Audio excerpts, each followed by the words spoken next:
The glass tower. Some moments change everything. One look, one conversation. One night when the world tilts on its axis and nothing is ever the same again. For Diana Foster, that moment came on a Thursday evening when she walked into a charity gala wearing courage-like armor and caught the eye of a man who had spent years building walls around his heart. The rain had stopped just before sunset, leaving the city streets slick and shimmering under the glow of streetlights. Diana stood in front of her bedroom mirror, studying her reflection with a mixture of determination and doubt. The emerald dress she had chosen hung perfectly, the fabric catching the light with every movement. It was bold, elegant, and completely unlike anything she would normally wear to a work event. But tonight felt different. Tonight something inside her had whispered that it was time to stop hiding. Gabriel Stone had built an empire from nothing. At 35, he controlled one of the most successful investment firms on the East Coast, commanded respect in boardrooms across 3 continents, and maintained a reputation for being absolutely unshakable. People called him brilliant, ruthless, untouchable. What they didn't know was that beneath the tailored suits and controlled exterior, Gabriel was tired. Tired of the game, tired of the emptiness, tired of waking up in a penthouse that felt more like a museum than a home. Diana had been working at Stone Enterprises for 8 months. She had earned her position through sheer competence, turning around 3 failing accounts and implementing a new strategic framework that saved the company millions. Gabriel had noticed her immediately, not just for her work, but for the way she moved through the office with quiet confidence. She didn't seek approval, didn't play politics, didn't smile unless she meant it. In a world of calculated gestures, she was refreshingly real. Their interactions had been professional, cordial, carefully bounded by the invisible lines of workplace hierarchy. But there were moments when their eyes would meet across a conference table, and something unspoken would pass between them. A recognition, a curiosity, a spark that both of them pretended not to notice. The charity gala was being held at the Meridian Hotel, a sprawling Art Deco building with marble floors and crystal chandeliers that cast fractured rainbows across the walls. Diana arrived alone, her heart beating faster than she wanted to admit. The lobby was filled with elegantly dressed people holding champagne flutes and wearing practiced smiles. She took a deep breath, reminded herself that she belonged here just as much as anyone else, and walked in. Gabriel saw her the moment she entered. He had been standing near the bar, half listening to a conversation about market trends and corporate mergers, when something made him look up. And there she was. The emerald dress moved like water over her body, her dark hair falling in soft waves past her shoulders. But it wasn't just her appearance that stopped him cold.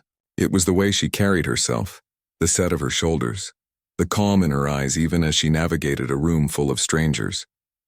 She was beautiful, yes, but more than that, she was present, fully, completely, undeniably present. His chest tightened. His hand, holding a glass of whiskey, went still. For a man who prided himself on control, the reaction was unsettling. He couldn't look away. Didn't want to look away. Diana felt his gaze before she saw him. It was a physical sensation, a warmth that spread across her skin and made her breath catch. She turned, scanning the crowd, and their eyes locked. The noise of the room faded. The chatter, the music, the clinking of glasses, all of it became distant background static. There was only him standing 30 feet away, looking at her like she was the answer to a question he hadn't known he was asking. Gabriel set down his glass and began to move. Not quickly, but with purpose. People stepped aside without realizing they were doing it. He crossed the room with the kind of focus usually reserved for high-stakes negotiations, his eyes never leaving hers. Diana's heart hammered against her ribs. She should move, should say something, should do anything other than stand there frozen, but her feet wouldn't cooperate. She could only watch as he approached, tall and imposing in a perfectly cut black suit that made him look like he owned the building, which she realized dimly he probably did.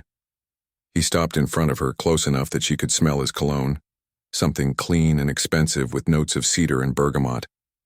Up close, she could see the small details she had never noticed in the fluorescent light of the office. The tiny scar above his left eyebrow, the gold flecks in his otherwise dark brown eyes, the way his jaw tensed slightly as if he was holding something back. Diana. Her name on his lips sounded different than it ever had before. Not Ms. Foster, not the formal address he used in meetings. Just Diana, spoken with a warmth that made her stomach flip. Mr. Stone. Her voice came out steadier than she felt. Gabriel. He corrected gently. Tonight, can we just be Gabriel and Diana? No titles, no hierarchy. Just two people at a party. She studied him for a moment, saw the vulnerability hidden beneath the confident exterior. This wasn't her boss speaking. This was a man taking a risk, extending an invitation hoping she would meet him halfway. All right? She smiled, a genuine smile that lit up her face. Just Gabriel and Diana. Something in his expression softened. Relief maybe, or gratitude. He extended his hand. Would you like to dance? Diana looked at his hand, then back at his face. This was a choice. She could play it safe, make an excuse, maintain the professional distance that had kept them circling each other for months. Or she could take his hand and see where the night led. She placed her hand in his. I'd like that. His fingers closed around hers, warm and sure. He led her to the dance floor where other couples were already swaying to a slow jazz melody. The singer's voice was sultry and low, singing about second chances and midnight confessions. Gabriel pulled Diana close, one hand settling on her waist, the other still holding hers. They began to move, finding a rhythm that felt natural despite this being the first time they had ever touched like this. I'm glad you came tonight, Gabriel said quietly, his breath warm against her ear. I almost didn't, Diana admitted. What changed your mind? She looked up at him, at the genuine interest in his eyes, at the way he was looking at her like she was the only person in the room. I got tired of playing it safe. Gabriel's hand on her waist tightened slightly. I know that feeling. They danced in silence for a moment, the music wrapping around them like a cocoon. Diana became aware of everything. The solid warmth of his body, the way their movements synchronized without effort, the rapid beating of her own heart. She had imagined this moment more times than she wanted to admit, always dismissing it as foolish fantasy. But reality was so much more intense than imagination ever could be. Can I tell you something? Gabriel's voice pulled her from her thoughts. Of course. I've been trying not to notice you for 8 months. He said it simply, honestly, without the careful corporate phrasing he usually employed. Trying to be professional, to keep my distance, to pretend that I didn't think about you every single day. But tonight, when you walked in wearing that dress with that look in your eyes, I realized I was done pretending. Diana's breath caught. She should be alarmed. Should think about the complications, the workplace policies, the potential consequences. But all she felt was relief. Relief that she wasn't alone in this. Relief that the connection she had felt wasn't one-sided. I've been pretending too, she confessed. Pretending that I didn't wait for Monday mornings just to see you in the hallway. Pretending that I didn't volunteer for projects just to have an excuse to be in the same room. Pretending that I hadn't fallen for someone I was supposed to keep at a professional distance. Gabriel stopped dancing. Right there in the middle of the floor, he stopped moving and just looked at her. His eyes searched her face, reading every micro-expression, looking for doubt or hesitation. He found none. Diana. The way he said her name this time was different. It was reverent, almost prayer-like. Do you have any idea what you do to me? Before she could answer, the music changed. The slow jazz gave way to something livelier, and the moment shifted. Gabriel took her hand again, this time leading her off the dance floor through the crowd out onto a balcony overlooking the city. The cool night air hit them like a splash of clarity. The balcony was empty, lit only by the glow of the city below and the soft light spilling from inside. Diana shivered, not from cold, but from the intensity of everything she was feeling. Gabriel shrugged off his jacket and draped it over her shoulders. The fabric was warm from his body heat and smelled like him. Diana pulled it closer, grateful for the gesture and for the moment to collect her thoughts. What are we doing? She asked quietly, looking out at the twinkling lights of the skyline. Gabriel stood beside her, his hands resting on the balcony railing. I don't know, he admitted. But I know that I haven't felt this alive in years. You make me feel like there's more to life than boardrooms and profit margins and empty achievements. Diana turned to face him. This could complicate everything. Our jobs, our reputations, everything we've both worked so hard to build. I know. He turned to her as well, reaching out to tuck a strand of hair behind her ear. His fingers lingered on her cheek, the touch gentle but electric. But what if we're both tired of building walls? What if we're ready to build something else instead? Diana felt tears prick her eyes, not from sadness but from the overwhelming rightness of this moment. Here was a man who understood her, who saw past the professional facade to the person underneath. Here was someone who made her want to take risks, to be brave, to choose possibility over safety. "What happens Monday?" she asked, her voice barely above a whisper. Gabriel smiled, and it transformed his entire face. Gone was the stern CEO, replaced by someone softer, more human, more real. "Monday, we figure it out together. But tonight, can we just be two people who found something rare and real? Can we give ourselves permission to feel this without worrying about tomorrow?" Diana considered his words, felt the weight of his jacket on her shoulders, saw the hope and vulnerability in his eyes, and she made her choice. "Yes," she said simply. "Tonight, let's just be us." Gabriel's smile widened. He took her hand again, lacing their fingers together in a gesture that felt both new and familiar. "Come with me. There's something I want to show you." He led her back inside, through the crowded ballroom, past curious glances and raised eyebrows. They took a private elevator to the hotel's rooftop garden, a space reserved for VIP guests. The garden was a hidden oasis in the middle of the city, with flowering trees, stone pathways, and a fountain that sparkled under the moonlight. "How did you know about this place, Diana asked, enchanted by the unexpected beauty. "I own the hotel," Gabriel said with a sheepish grin. "One of those investments that seemed practical at the time, but turned out to have unexpected benefits." Diana laughed, a genuine sound that made Gabriel's heart skip. They walked along the pathway, their hands still intertwined, talking about everything and nothing.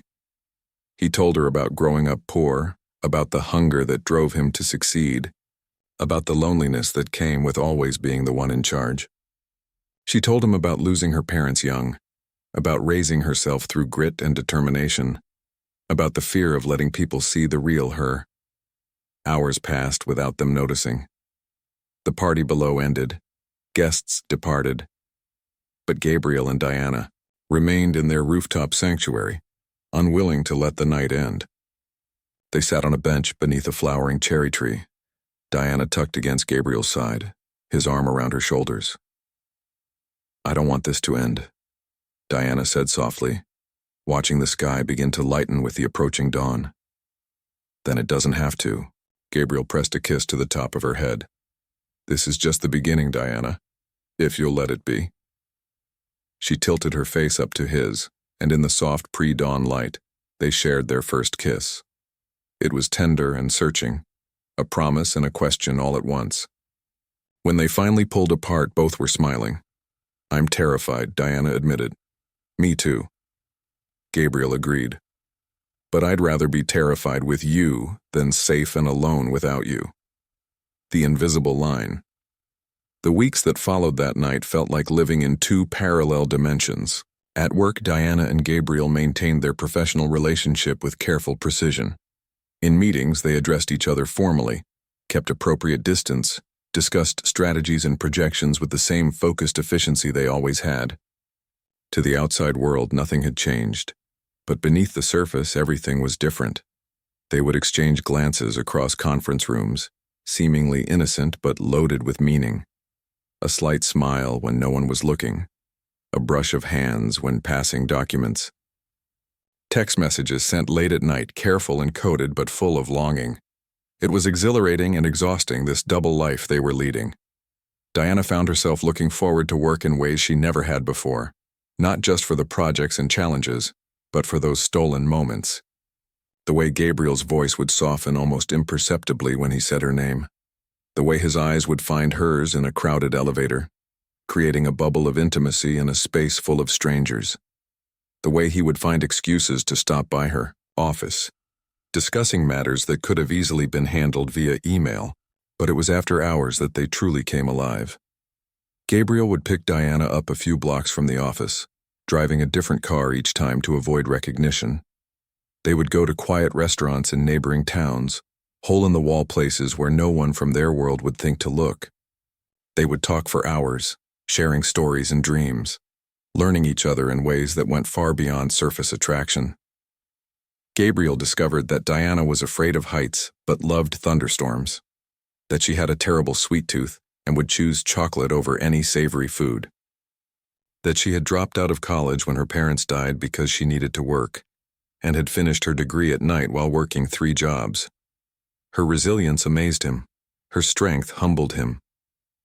Diana learned that Gabriel was dyslexic, something he had hidden his entire professional life, compensating through audiobooks and recorded notes, that he had a younger brother who struggled with addiction, and whom Gabriel had been quietly supporting for years, that beneath the confident exterior was someone who genuinely cared about people, who donated anonymously to causes he believed in, who remembered the names of every janitor and security guard in his building. One evening, 3 weeks after the gala, Diana's phone rang while she was reviewing reports at home.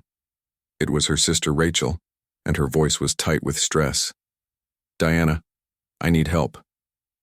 Emma's sick, really sick, and I have to take her to the emergency room, but my car won't start and I can't get a cab and I don't know what to do." Diana was already grabbing her keys. "I'm on my way. 10 minutes. She called Gabriel as she rushed down the stairs, explaining the situation in quick, breathless sentences. She expected him to be sympathetic, to offer words of support and tell her to keep him updated. What she didn't expect was for him to say, "I'm picking you up. You shouldn't drive while you're this stressed. I'll be there in 5. "Gabriel, you don't have to do that." "I know I don't have to. I want to." 5 minutes, Diana." He arrived in 4.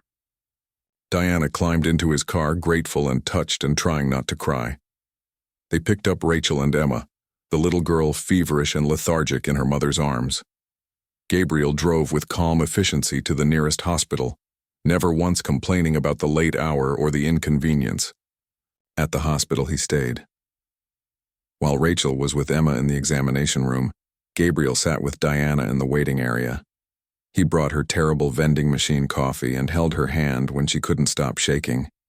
He didn't try to fill the silence with empty reassurances.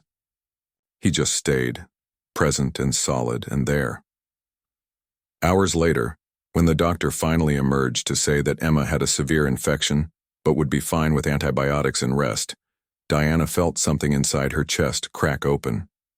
She looked at Gabriel, at this powerful man who had spent his Friday night in a hospital waiting room without a single complaint, and realized with stunning clarity that she was in love with him.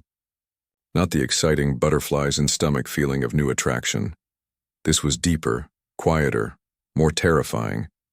This was the kind of love that changed things permanently, the kind you couldn't come back from. Gabriel drove them all home as dawn was breaking.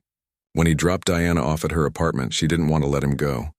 She kissed him there in the car, soft and grateful and full of emotion she couldn't put into words. "Thank you," she whispered against his lips. "For everything. For staying. Always." He promised, and the single word felt like an oath. The following week, Diana was working late when her office phone rang. The voice on the other end was smooth, cultured, and immediately set her on edge. "Diana Foster? This is Vanessa Sterling. I think we should meet."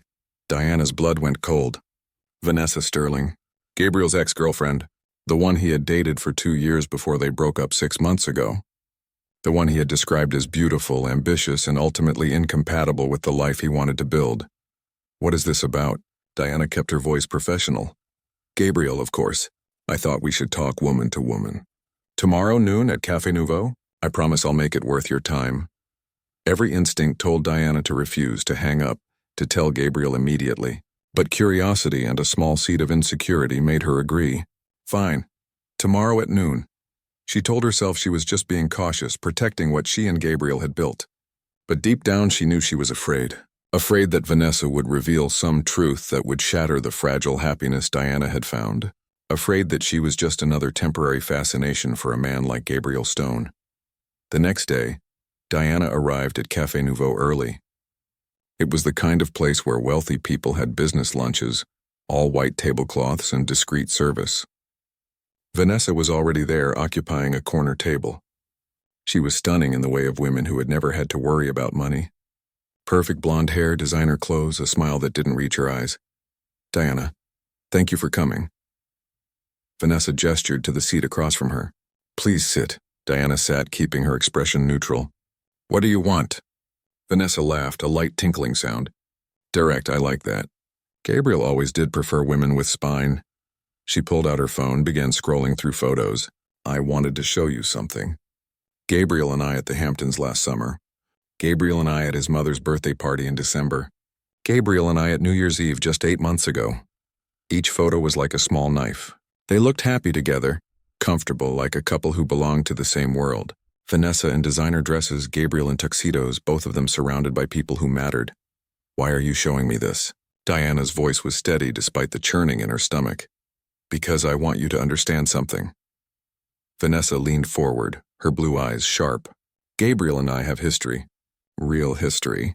We come from the same world, understand the same pressures, have the same expectations.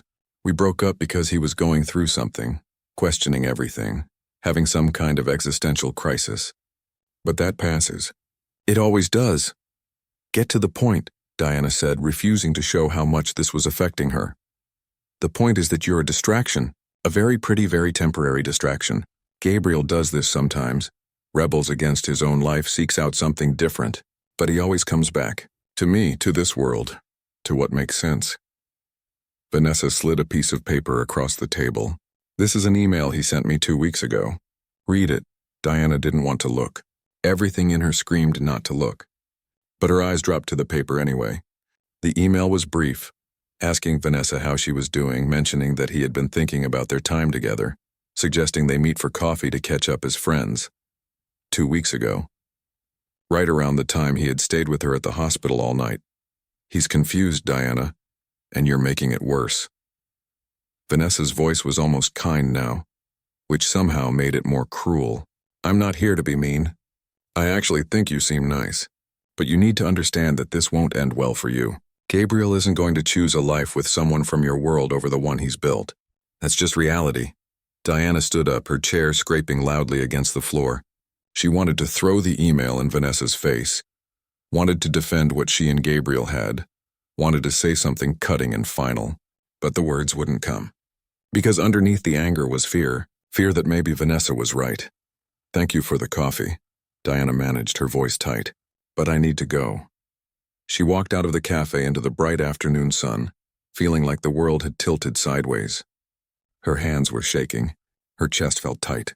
She pulled out her phone, stared at Gabriel's name in her contacts, and couldn't bring herself to press call. Instead, she went back to the office, threw herself into work, and tried to pretend her heart wasn't breaking. Gabriel knew something was wrong the moment he saw Diana the next morning. She was at her desk, focused on her computer screen with unusual intensity. When he stopped by her office with a question about a client proposal, she barely looked up. Just email me the details, she said, her voice flat. I'll review it and get back to you. Diana. He stepped inside, closed the door. What's wrong? Nothing. I'm just busy. Don't do that. Don't shut me out. He moved closer, concern etched on his face. Talk to me. Diana finally looked up and he saw it.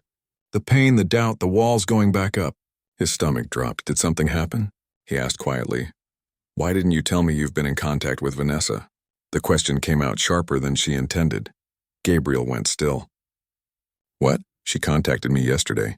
Showed me an email you sent her 2 weeks ago asking to meet for coffee, saying you'd been thinking about your time together.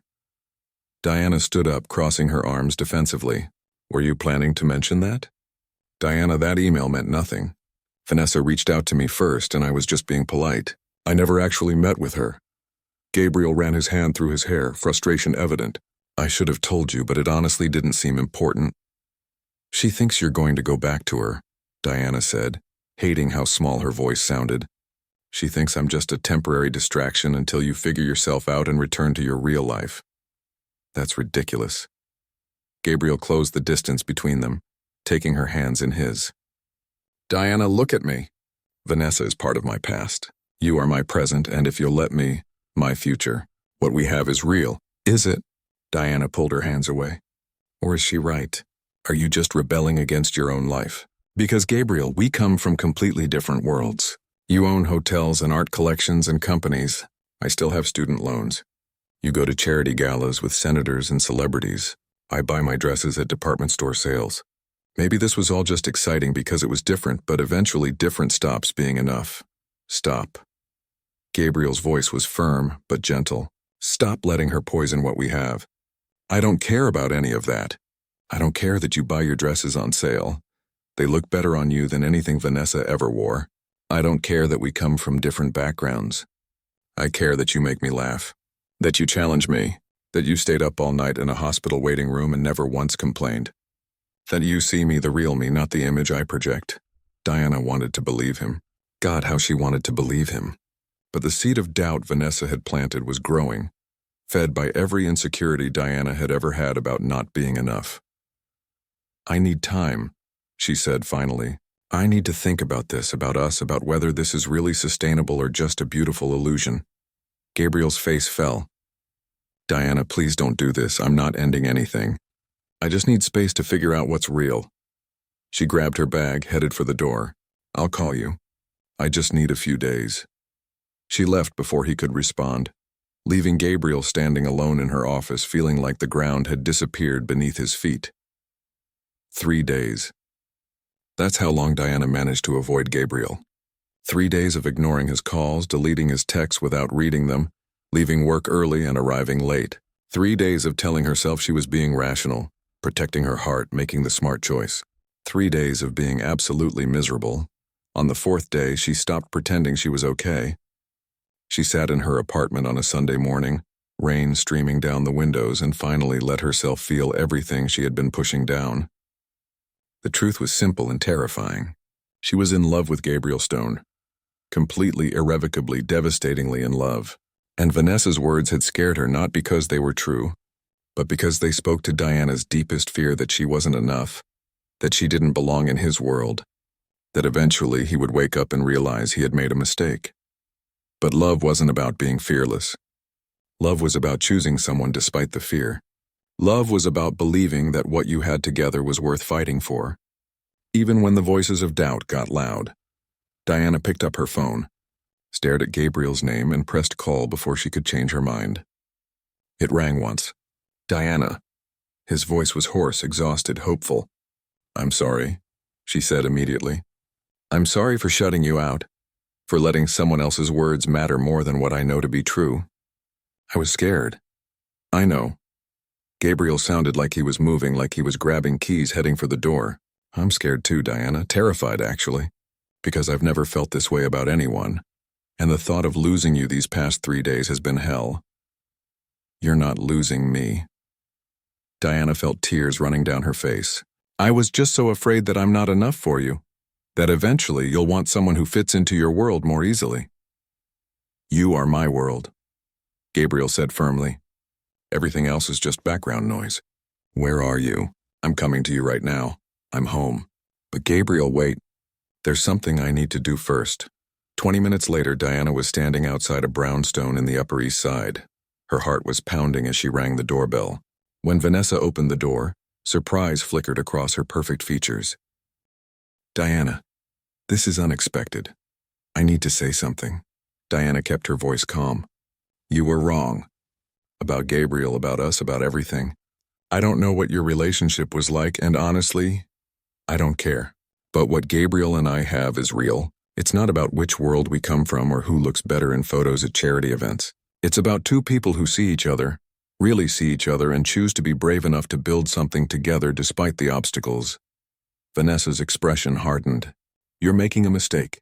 He'll break your heart. Maybe, Diana acknowledged. But I'd rather have my heart broken living honestly than protected by living scared. Gabriel isn't yours anymore, Vanessa. I don't think he ever really was.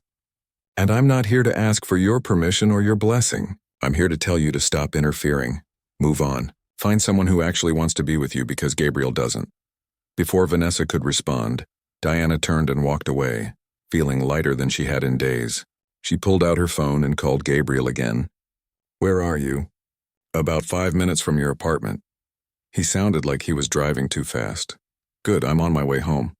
And Gabriel? I love you.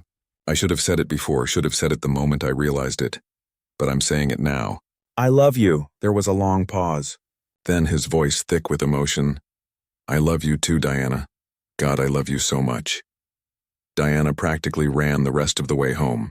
When she turned onto her street, she saw his car already parked outside her building.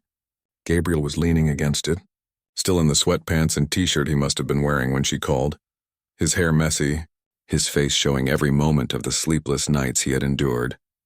When he saw her, he straightened. They stood there for a moment, just looking at each other. Then Diana was running and Gabriel was moving toward her, and they collided in the middle of the sidewalk. He lifted her off her feet, holding her so tightly she could barely breathe, and she didn't care. "Don't ever shut me out like that again," he said against her hair. "If you're scared, tell me. If you're doubting, tell me, but don't disappear. I can handle anything except not knowing if you're okay. I promise." Diana pulled back just enough to look at him. "No more running. No more letting fear make my decisions." Gabriel cupped her face in his hands, his thumbs wiping away the tears on her cheeks. "I meant what I said. You are my world. Everything I've built, everything I've achieved, none of it matters compared to this. Compared to you." "I went to see Vanessa," Diana told him. "Told her to back off, to move on, to stop trying to interfere in our lives." Gabriel's eyes widened. "You did?" "I did," Diana smiled. "Because I realized that I'm not the woman who lets other people decide her worth. I'm not the woman who walks away from something real because it's complicated. I'm the woman who fights for what matters. And you matter, Gabriel. We matter." He kissed her then, right there on the sidewalk in the rain that had started falling again. It was the kind of kiss that promised everything, that erased doubt, that sealed choices made in courage rather than fear. People walked by, some smiling, some not noticing, but Diana and Gabriel were lost in their own world. When they finally pulled apart, both breathless, Gabriel rested his forehead against hers. "Move in with me," Diana blinked. "What? Move in with me? I know it's fast, I know it's crazy, but I don't want to spend another night without you. I want to wake up next to you every morning. I want to come home to you every night. I want to build a life together, not just stolen moments between professional obligations." Diana's heart was racing. It was fast. It was crazy. It was everything she wanted. "What about work? The policies, the complications? I'll step down from day-to-day operations. Make someone else CEO. I'll stay on the board, handle the strategic direction, but remove myself from the management structure so there's no conflict." Gabriel spoke quickly, like he had been planning this. "Or you can move to a different company, take a position somewhere else where you can build your own career without it being connected to mine. Whatever you want, whatever makes you comfortable, we'll figure it out together." "You'd step down as CEO?" Diana couldn't believe what she was hearing. "Gabriel, that company is your life." "No," he said firmly. "It was my life. Now you're my life. The company is just what I do. You're who I am." Diana felt fresh tears streaming down her face. "I don't want you to give up everything for me." "I'm not giving up anything. I'm choosing something better. I'm choosing love over legacy. I'm choosing us over everything else." Gabriel kissed her forehead, her cheeks, her lips. "So what do you say?